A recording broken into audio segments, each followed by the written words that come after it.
नमस्कार दोस्तों, स्वागत है आप सबका हमारे YouTube चैनल पर। आइए डालते हैं एक नजर दिन भर की 10 बड़ी खबरों पर। बंगाल शिक्षक भर्ती, बस 2 हफ्ते की मोहलत, फिर नहीं दे सकेंगे जवाब। हाईकोर्ट ने पैनल का ब्यौरा मांगा। सुप्रीम कोर्ट ने पश्चिम बंगाल के सरकारी और सहायता प्राप्त स्कूलों में 25,753 शिक्षकों की और गैर शिक्षण कर्मचारियों की नियुक्तियों को अमान्य करार देने के खिलाफ याचिकाओं पर जवाब देने के लिए सिर्फ 2 हफ्ते की मोहलत दी है। कलकत्ता हाईकोर्ट के 22 अप्रैल के फैसले के खिलाफ शीर्ष अदालत में 33 याचिकाएं लंबित है। इसमें बंगाल सरकार की तरफ से दायर एक याचिका भी शामिल है। शीर्ष कोर्ट में मंगलवार को हुई सुनवाई के दौरान chief justice DY Chandrachud, justice JB Pardiwala और जस्टिस मनोज मिश्रा की पीठ को सूचित किया गया कि कई पक्षों ने अभी तक जवाबी हलफनामा दायर नहीं किया है। राज्य सरकार ने भी उन मामलों में जवाब दाखिल नहीं किया है जहां इसे प्रतिवादी बनाया गया है। इस पर जस्टिस चंद्रचूड़ ने कहा, ठीक है, हम उन्हें एक मौका देंगे। कोई भी प्रतिवादी अगले 2 हफ्तों के भीतर जवाब नहीं देता तो हलफनामा दायर करने का अधिकार समाप्त हो जाएगा। उच्चतम न्यायालय ने इन पर अंतिम सुनवाई के लिए 3 महीने का बाद का समय तय किया है। उधर कलकत्ता हाईकोर्ट ने मंगलवार को पश्चिम बंगाल के विभिन्न सरकारी स्कूलों के लिए 2014 में भर्ती किए गए प्राथमिक शिक्षकों के पैनल का ब्यौरा मांगा।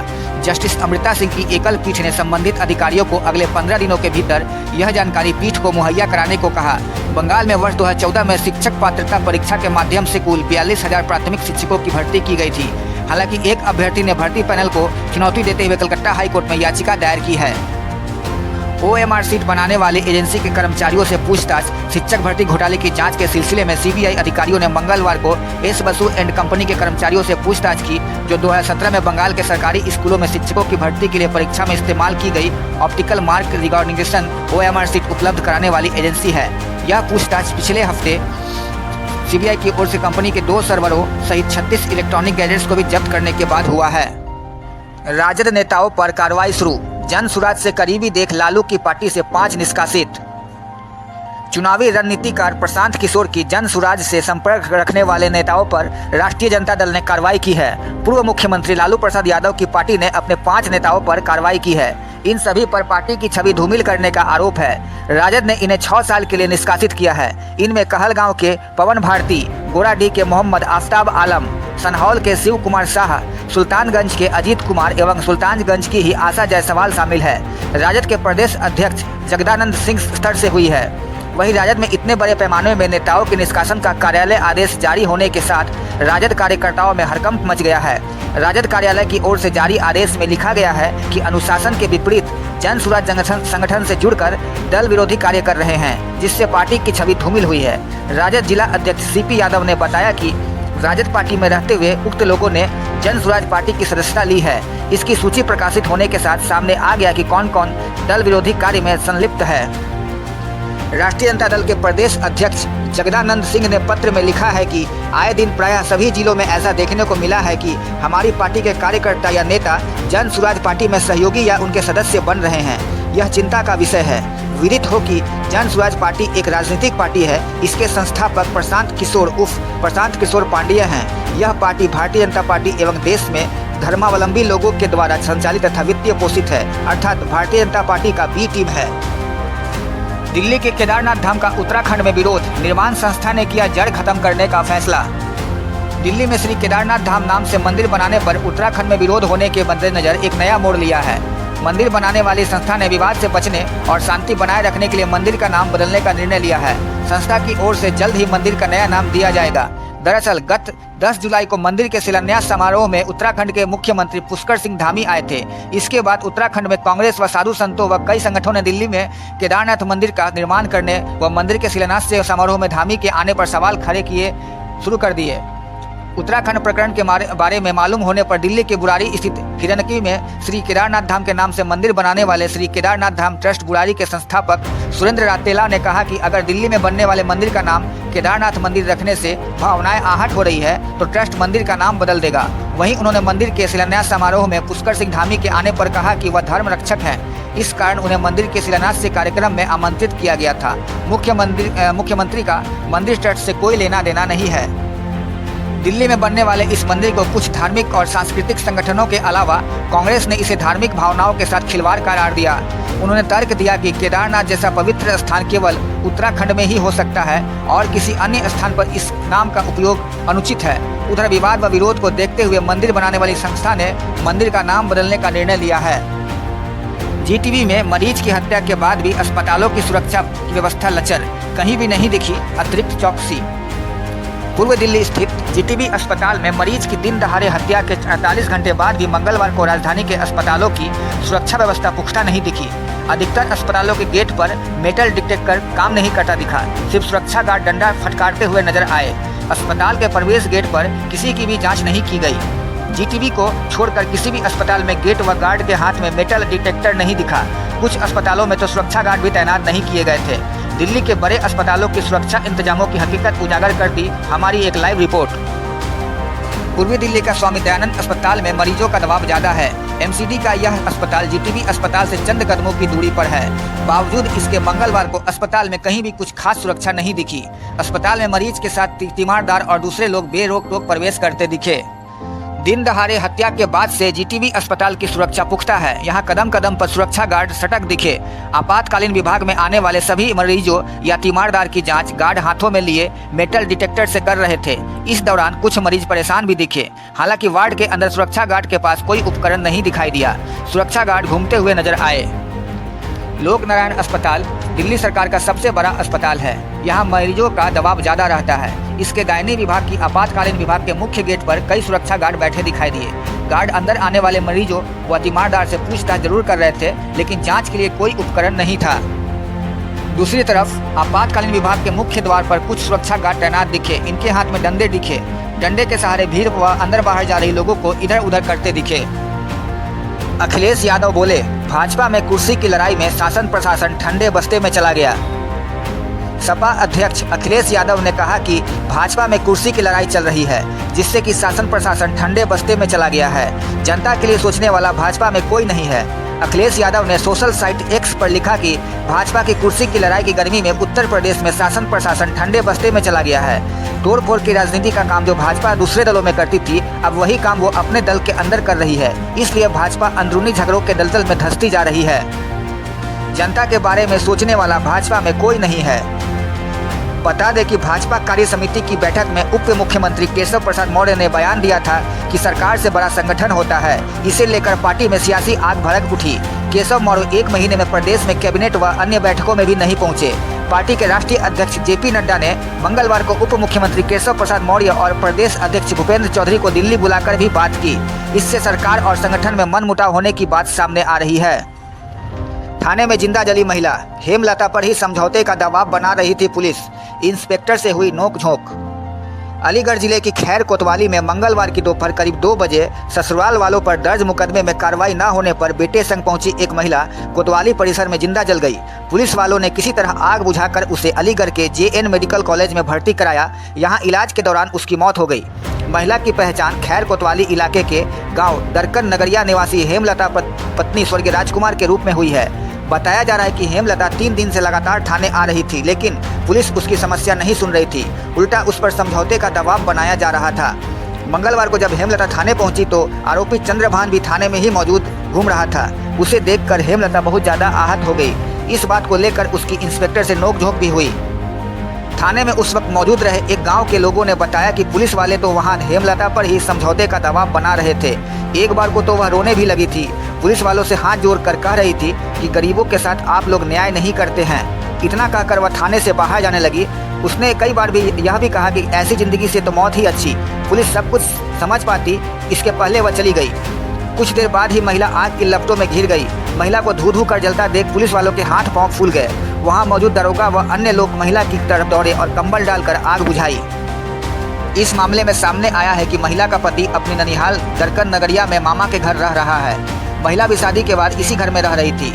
उस पर 3 बेटा व 1 बेटी हैं। बड़ा बेटा गौरव नोएडा में नौकरी करता है। पति की मौत के बाद रिश्ते के जेठ ने उस पर मकान खाली करने का दबाव बनाना शुरू किया था। आरोप है कि महिला के साथ परिजनों ने मारपीट कर उसे निर्वस्त्र कर दिया था। इस संबंध में महिला द्वारा थाने में आरोपियों के खिलाफ रिपोर्ट दर्ज कराई गई थी, जिसमें पुलिस ने निर्वस्त्र करने के साक्ष्य न मिलने पर सिर्फ मारपीट की धारा में कार्रवाई करते हुए चार्जशीट दायर की थी। सीएम आवास पर हुई बैठक। मंत्रियों को हफ्ते में 2 दिन रात्रि प्रभारी क्षेत्र में विश्राम के निर्देश। यूपी में 10 विधानसभा सीटों पर होने वाले उपचुनाव को लेकर मुख्यमंत्री आवास पर बैठक हुई, जिसमें सरकार व संगठन के लोग शामिल हुए। बैठक में एक सीट की जिम्मेदारी 3 मंत्रियों को दी गई है। बैठक के बाद बाहर निकले कैबिनेट मंत्री स्वतंत्र देव सिंह ने कहा कि उपचुनाव को लेकर चर्चा हुई है और सभी की जिम्मेदारी तय की गई। बैठक में मुख्यमंत्री योगी ने सभी मंत्रियों को अपने प्रभारी क्षेत्र में जब तक चुनाव संपन्न न हो जाए 2 दिन रात्रि विश्राम के निर्देश दिए। मुख्यमंत्री की तरफ से सभी प्रभारी मंत्रियों को यह भी निर्देश दिए गए हैं कि हर एक ग्रुप को कार्यकर्ताओं के साथ बात करनी है और सबसे ज्यादा फोकस बूथ को मजबूत करने में करना है। बता दें, लोकसभा चुनाव में सांसद बने 9 विधायकों की सीटों समेत सीमामऊ सीट पर उपचुनाव होना है। सपा विधायक के अयोग्य घोषित होने से सीसामऊ सीट रिक्त हुई है। जिन 9 सीटों पर उपचुनाव होने हैं उनमें मिल्कीपुर, कटेहरी, फूलपुर, मझवा, गाजियाबाद सदर, मीरापुर, खैर और कुंदरंकी शामिल है। लोकसभा चुनाव में यूपी में भाजपा को मिली पराजय के बाद पार्टी इन उपचुनाव में बड़ी जीत हासिल कर संदेश देना चाहती है कि भाजपा की पकड़ अभी भी यूपी के मतदाताओं पर मजबूत है। इन चुनावों को विधानसभा चुनाव 2027 की तैयारियों से जोड़कर भी देखा जा रहा है। भाजपा में लखनऊ से लेकर दिल्ली तक बैठकों का दौर चल रहा है।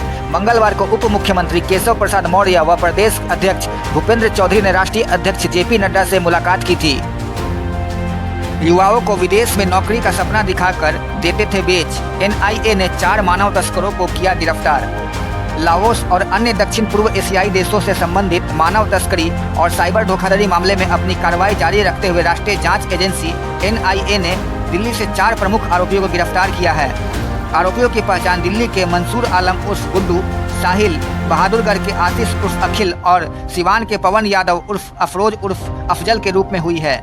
वे आकर्षक नौकरियों की पेशकश के बहाने भारतीय युवाओं को लुभाने और विदेशी देशों में तस्करी करने वाले संगठित तस्करी सिंडिकेट का हिस्सा हैं। राष्ट्रीय जांच एजेंसी ने अपने बयान में कहा कि लाओस के विभिन्न हिस्सों में विदेशी नागरिक ऑपरेटरों के माध्यम से बड़े नेटवर्क संचालित करते हैं। तस्करी किए गए युवाओं को लाओस, गोल्डन ट्रायंगल, एसजेई और दक्षिण पूर्व एशियाई क्षेत्र के अन्य स्थानों पर फर्जी कॉल सेंटरों में काम करने के लिए मजबूर किया जाता था। इन कॉल सेंटरों के माध्यम से युवाओं को निवेश घोटाले, संबंध घोटाले, क्रिप्टो करेंसी घोटाले जैसे अवैध ऑनलाइन गतिविधियों को अंजाम देने के लिए मजबूर किया गया। एनआईए ने इस साल 19 जून को दिल्ली पुलिस से मामला अपने हाथों में ले लिया था। ऐसे सभी मानव तस्करी सिंडिकेट को खत्म करने के लिए अपनी जांच जारी रख रही है। मई में एजेंसी ने संबंधित राज्य केंद्र शासित प्रदेश पुलिस के सहयोग से 6 राज्यों और 2 केंद्र शासित प्रदेशों में 15 स्थानों पर व्यापक तलाशी ली। तलाशी के दौरान मानव तस्करी और साइबर धोखाधड़ी मामले में आए नए एफआईआर दर्ज की गई थी। इसके बाद जून में एनआईए ने मुंबई में इसी तरह के एक मामले में विदेशी नागरिकों सहित 5 आरोपियों के खिलाफ आरोप पत्र दायर किया था। ओमान की मस्जिद में गोलीबारी, एक भारतीय नागरिक समेत 4 लोगों की मौत, एक अन्य के घायल होने की खबर। ओमान की एक मस्जिद में गोलीबारी की खबर है। इस गोलीबारी में 4 लोगों की मौत हुई है और कई अन्य घायल हैं। घायलों की स्थिति को देखते हुए मृतकों की संख्या बढ़ने की आशंका जताई जा रही है। ओमान पुलिस ने बताया कि अभी तक हमले के पीछे की वजह का पता नहीं चला है। ओमान में हुए इस हमले को लेकर भारतीय दूतावास ने ट्वीट किया, जिसमें लिखा गया कि कल मस्कट शहर में हुई गोलीबारी की घटना के बाद ओमान सल्तनत के एक विदेश मंत्रालय ने सूचित किया कि एक भारतीय नागरिक की मौत हो गई है और एक अन्य घायल हो गया है। दूतावास अपने संवेदना व्यक्त करता है और परिवार को सभी सहायता प्रदान करने के लिए तैयार है। पुलिस के अनुसार ओमान की राजधानी मस्कट के नजदीक स्थित अल-वादी अल-कबीर इलाके में स्थित मस्जिद में गोलीबारी हुई। संदिग्ध अपने साथ हथियार लेकर मस्जिद पहुंचा और लोगों पर फायरिंग शुरू कर दी। अरब सागर के पूर्व में स्थित ओमान में इस तरह की हिंसा बेहद दुर्लभ घटना है। अमेरिकी दूतावास ने बयान जारी कर अमेरिकी नागरिकों को उस इलाके से दूर रहने की सलाह दी है। अमेरिकी दूतावास ने सोशल मीडिया प्लेटफॉर्म एक्स पर लिखा, अमेरिकी नागरिकों को सतर्क रहना चाहिए, स्थानीय समाचारों पर नजर रखनी चाहिए और स्थानीय अधिकारियों के निर्देशों का पालन करना चाहिए। हमले का एक फुटेज सामने आया है जिसमें गोलियों की आवाज के बीच इमाम अली मस्जिद के पास से लोगों को भागते हुए दिखाया गया है। फुटेज में एक आवाज या अल्लाह या हुसैन सुनाई जा सकती है। शिया इस सप्ताह आशुरा मना रहे हैं, जो शोक का वार्षिक दिन है। आशुरा इमाम हुसैन की 7वीं शताब्दी के युद्ध क्षेत्र में शहादत की याद में मनाया जाता है। पुलिस ने अपने बयान में कहा कि हालात को संभालने के लिए सभी आवश्यक सुरक्षा उपाय और प्रतिक्रियाएं अपनाई गई हैं। अधिकारी घटना के आसपास साक्ष्य एकत्र कर रहे हैं और जांच जारी है। मुकेश सहनी के पिता की हत्या में जुड़े नए एंगल, 4 हिरासत में। दरभंगा के घनश्यामपुर थाना क्षेत्र में पूर्व मंत्री और विकासशील इंसान पार्टी के प्रमुख मुकेश सहनी के पिता जीतन सहनी की हत्या के मामले में पुलिस का स्पष्ट मानना था कि चोरी का विरोध करने पर यह हत्या हुई है, लेकिन अब एक नया एंगल सामने आ गया है। 4 लोगों को हिरासत में लिया गया है। यह 4 सीसीटीवी फुटेज में दूर से जीतन साहनी के घर में घुसते देखे गए थे। इनमें से 2 ने जीतन साहनी से सूद पर पैसा लिया था और एक की बाइक उनके पास बंधक थी। बताया जाता है कि ब्याज पर पैसे की लेन देन के मामले को लेकर 2 दिन पहले से विवाद चल रहा था। विवाद बढ़ने पर जीतन साह ने हिरासत में लिए गए एक युवक की बाइक को रख ली थी। उस पैसे को लेकर आने पर बाइक ले जाने की बात कही थी। रविवार रात जीतन साहनी के घर के पास लगे सीसीटीवी की प्राप्त फुटेज में यह देखा गया कि रात 10:30 से 11 के बीच में 4 लोगों ने घर के अंदर प्रवेश किया और कुछ देर घर के अंदर रहने के बाद बाहर निकल गए। इन्हीं 4 लोगों को हिरासत में लेकर पूछताछ की जा रही है। हिरासत में लिए गए चारों के मोबाइल डिटेल और पूर्व की हिस्ट्री, जीतन साहनी के साथ लेन देन की जांच के विषय में जानकारी ली जा रही है। वहीं देर रात्रि में मृतक के घर में जाने का कारण आदि बिंदुओं पर इन लोगों से पूछताछ के साथ साथ अन्य लोगों से भी इन लोगों के बारे में जानकारी एकत्र की जा रही है।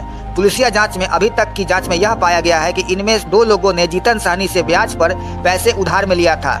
इनमें से एक संदिग्ध ने अपनी मोटरसाइकिल भी जीतन साहनी के पास लोन की सिक्योरिटी के रूप में रखी हुई थी। इनमें 2 लोगों के साथ जीतन साहनी की 2 दिन पहले भी कहासुनी भी हुई थी।